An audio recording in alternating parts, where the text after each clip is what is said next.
Okay, my name is Seth Schwartz, and welcome to my YouTube channel and my video series that is based on my book, which you can see here, Reaching for Resilience, Developing Empowerment Through Adversity. What you will see is that I will be expanding on a lot of the things that I talk about in the book, and I'm going to make a series of these videos, and I'm going to make them fairly short so that they can be watched in one sitting. And I would encourage you to reach out to me and contact me if you have thoughts or questions, and I'll give you my information a little bit later. So um, I'm going to be using what I call live PowerPoint, where I actually make the slides while I'm talking. I find that to be sort of instructive when I teach. I'm a college professor, by the way. When I teach, I find that when I create these videos, students like it when I actually make the PowerPoints while I'm talking as opposed to showing slides that I've already made. Okay, so first, let me make a new slide and quickly put up my contact information.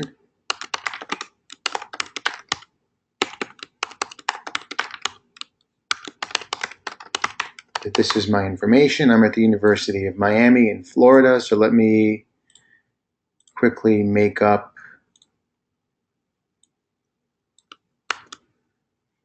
this a little bigger actually, so you can see. If you ever want to contact me or ask me a question, send me a thought, please feel free to do that. I would definitely welcome that actually. So one thing that I would like to get into here is I'm going to be talking a little bit about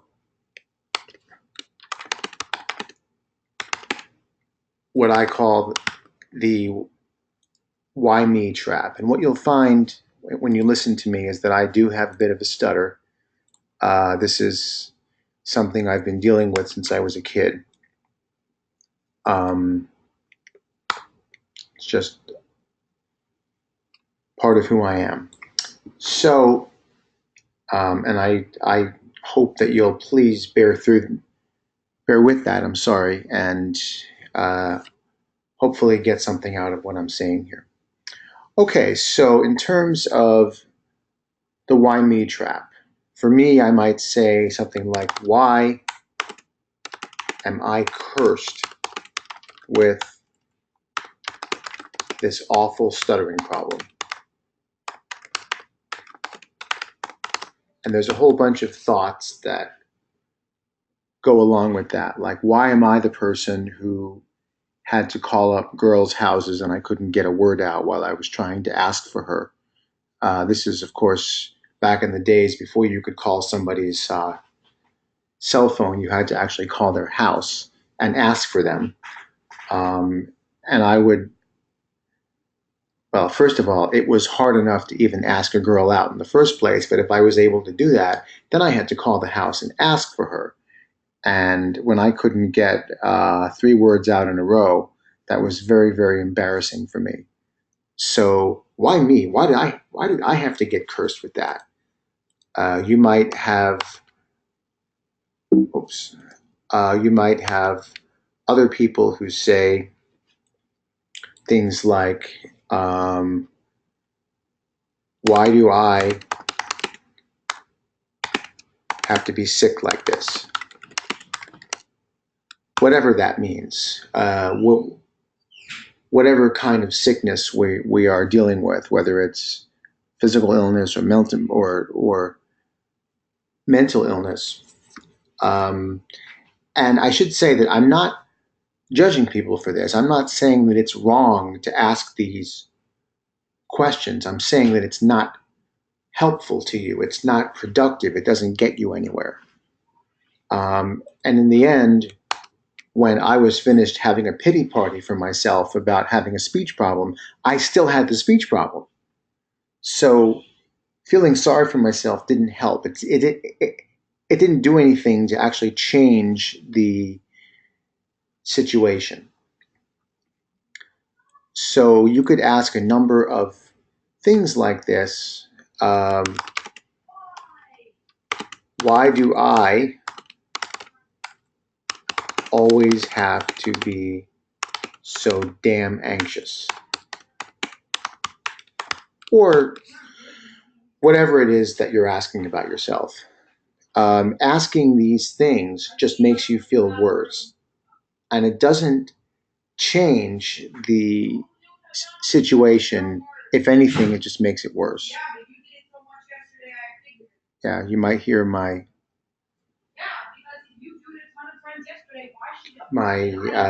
kids in the background. I have two lovely daughters, ages 14 and 12. They really are absolutely wonderful kids, but you will hear them in the background because I'm recording this on Labor Day when everybody's home. So this is basically what I call the why me trap. I'm going to start wallowing in my own misery. I'm going to feel bad for myself. I'm going to shake my fists at the heavens and say, why did this have to happen to me? Okay, I understand why you feel that way. I have felt that way on occasion. But in the end, when you're finished with that, you still have the problem. So maybe a more productive thing to do is to say, how do I deal with this? Whatever this is, whether it's speech problem, whether it's an illness, whether it's um, anxiety and depression, whether it's a substance use issue or some other sort of addiction, how am I going to deal with this? So you might look at something like what kinds of situations make things worse for me, and then see if there's a way to either stay away from those if it's possible, or find ways to get help or support for yourself if you have to be in those. Like if I have to get on the phone, do I have to stop and record myself speaking slowly so that then I find that it's easier for me to get on the phone and talk? Um, if I, for example, had a substance abuse problem, I would want to make sure that I'm not spending time with other people who like to drink or like to use drugs, where that's just basically going to be a trap for me. Um, if I have physical uh, limitations where I'm not able to um, do some physical activities, I'm going to try and not have friends who are involved in the activities that I can't do, because all that's going to do is make me feel worse about myself when I can't do the things that my friends want to do. I might also look at maybe focus away from this. What am I good at? What are my strengths?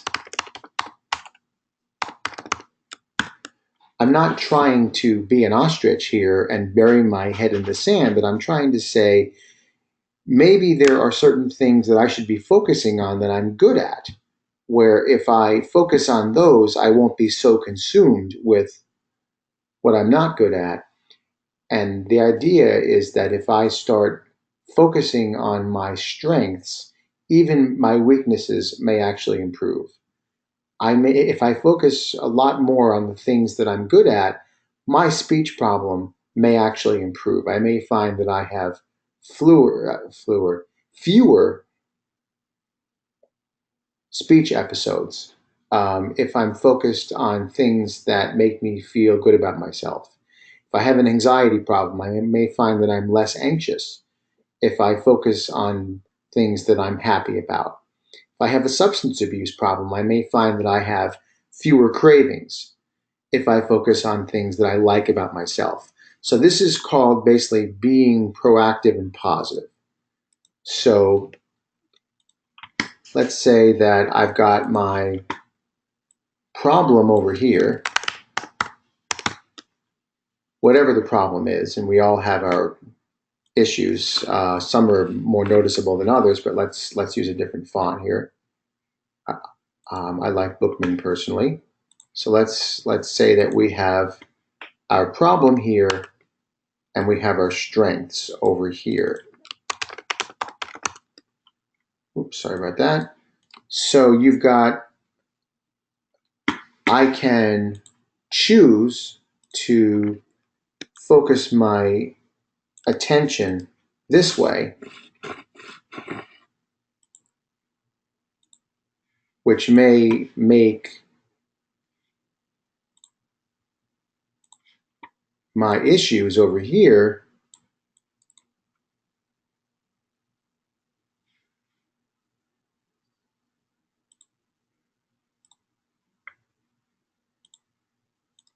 seem less of an issue because I'm focusing more on the things that I'm good at, focusing more on my strengths,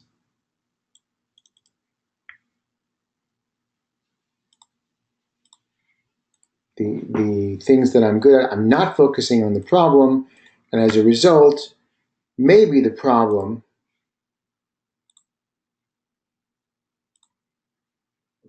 will get smaller because I'm not focusing on it. I'm not obsessing over it. I'm not pretending it doesn't exist, but I'm just not focusing on it. Now, there are some cases, obviously, where you can't do that. If you've got a health problem like, cancer, diabetes, obviously you have to do what you have to do to maintain your health. I'm not talking about not focusing on that. I'm talking about not beating yourself up about it. I'm talking about not saying, oh, God, my life is so terrible. My life is so awful. Why me? Why do I have to have this? The fact is that, unfortunately, you do have it. And so you have to cope with that. You have to deal with it. You have to find a way to make the best of your situation. So, what I'm talking about here is being proactive, is focusing on the areas of my life that I'm good at, that I do well. There are some times where we're going to have to cope with whatever the issue is. So you can't always focus away from it. Sometimes I'm going to have to get on the phone. Sometimes I'm just having a bad speech day. I'm just not speaking very well today. So I have to have ways to cope with it. And the literature on coping, and there's a number of people that I would refer to this.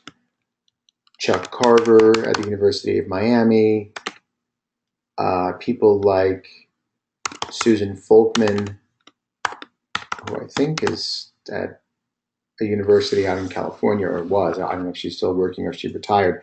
These are some people whose work I would recommend that you look up if you're interested in scientific research on coping. But basically, what these and other people have said is that there are a number of different styles or methods or strategies that we use to cope. And these would include problem focused. So I know I have a speech problem. I have to go give a talk tomorrow. So it's not like I can avoid talking. So I might say, what do I have to do to be able to get through this talk and give it well? In my case, what I've found is if I grab a newspaper and speak slowly for 10 minutes on the morning of the talk, I find that I speak much better the whole day, the whole rest of the day. Now, you could ask me, why don't you do that every day? That would be a great question that unfortunately I can't answer because I should be doing that. But that is focusing on the problem. You could deal, uh, you could also seek support coping. This is also very important. Um, find someone to talk to. If you are facing a disease or a mental illness or an addiction, there are a lot of groups that can help you with this. This is what the whole 12-step sort of approach is around support coping. It's around um, being with a group of people who are facing the same issues that you're facing and drawing strength from them as they also draw strength from you. What we would like to try and avoid, pardon the pun, is avoidant coping. This is where I do things to basically let loose, so to speak. I go out and I get absolutely smashed. I drink all the alcohol I can find and get absolutely smashed because I don't want to deal with the fact that I have to give a talk on Monday morning and I'm not ready for it. So I want to go out and get drunk. Yeah. Thank you, sweetheart. That is my lovely daughter. Thank you. Giving me a piece of cake. That's very nice of her. Thank you, sweetheart. I'm actually recording a video. So, yes, I have children and they're very nice to me. Um, so, so, um, one of the last things that you want to do, and yes, I absolutely love being a dad. I have wonderful kids. So, um, one of the last things that I want to do is to engage in self-destructive or other destructive behavior, meaning behavior that is harmful to me or that is harmful to other people, as a way of dealing with my issue. Going out and getting drunk, going out and beating somebody up, going out and stealing something, because I don't want to deal with the fact that I was diagnosed with a life-threatening illness. Um, I'm an addict. I've been in rehab for a long time. I was doing really well. I just relapsed. And now I'm all the way back to square one. And, oh my God, what do I do now? Well, I'm just going to go out and do something that is hurtful to myself or to others. And then after you are finished making even more trouble for yourself, you're back to where you started because you're still facing the issue. So avoidant coping doesn't help. It actually makes things worse. So I can look at a problem-focused strategy. What can I do that can help me face the problem? Okay, I relapsed. No one's perfect. I made a mistake. No one's perfect. What do I do now? How do I get back on track? Okay, I've been diagnosed with a serious illness. This is not good news. I'm not happy. But what do I have to do to manage my health? What do I have to do to be able to handle the obstacle that I've been given and still be able to live my life as much as possible? Support coping. This is important. Ask for help. Nobody ever said that we have to do everything by ourselves. No one ever said that. I would argue that no matter what you're facing, counseling or support groups or friends, partners, family members are always important resources for us. Nobody ever said that you had to do this alone. And I think this is important enough to say that I'm going to make another slide based on this.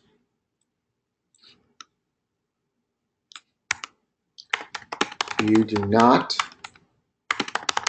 have to do this alone.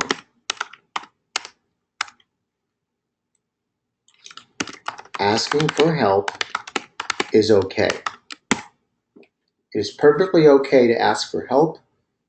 We humans are a social species. We were meant to draw strength from each other. So there's nothing wrong with saying, look, I need help. I'm not dealing well with this. I need you to help me, please. I think that anybody who really cares about you would say, okay, what can I do to help you? What do you need that I can provide for you? Okay? And I think something else, and I'm definitely going to get to this in later videos, is go easy on yourself.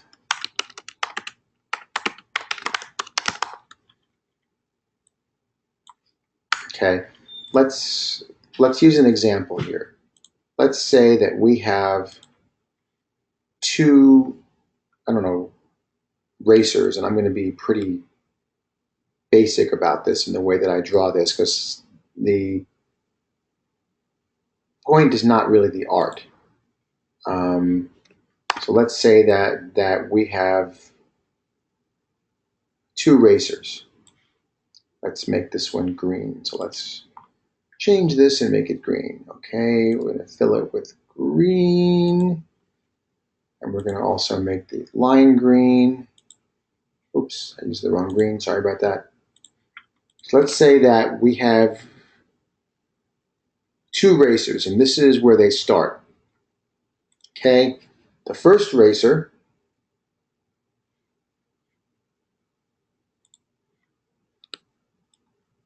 goes all the way here and winds up there. Second racer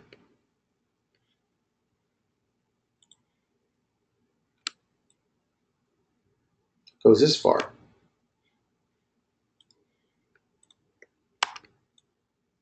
and winds up here. Okay? Which racer has made more progress? Yes, this racer is still further ahead of this one, but look at the progress that this one made. So I could argue that actually this one here has made more progress than this one. So one of the points that I would make here is comparing yourself against others is always a futile exercise. There's no point in it. Okay? We're all starting at different places. So if I compare myself against you and I'm like, wow, you're doing so much better than me. So therefore I should feel really, really bad about myself because you're doing better than I am. Well, I started out way behind you and I've largely caught up and you're still ahead of me, but I've largely caught up. The point is, am I further now than I was before? What happens with the other person doesn't matter. Okay? The point is, how am I doing now relative to where I was before? If I'm doing better, if I'm doing the best I can and I know it, and I can look myself in the mirror and say, I've done the best I can, there's nothing else that you can ask of yourself. There's nothing else that you can ask of yourself. And the whole why me thing doesn't even help. I've done pretty well. I have a speech problem. I've been teaching classes now for 21 years. I've been giving talks around the world starting in 1995, going back about 22 years. We're now in 2017. I think I've done pretty well for myself. Are there other people who are much better speakers than me? Yes, there are. Are there other people who are more naturally gifted than me when it comes to speaking? Very much so. But the point is, that I'm happy with the progress that I've made. So rather than asking why me, I'd rather see you go easy on yourself and say, wow, I've done pretty well. I've made some good progress. I'm doing a lot better than I was doing 1 year, 5 years ago, 10 years ago. I've made a lot of progress. I'm feeling a lot better about myself. Good. That's important. It doesn't matter what anybody else is doing. Okay? So I'm going to stop here, and this will be the end of my first video. I'll try to post approximately once a week. So I really hope that you like this, and I really hope that you will tune in again. Thank you very much, and everybody have a wonderful day, night, and we'll talk soon.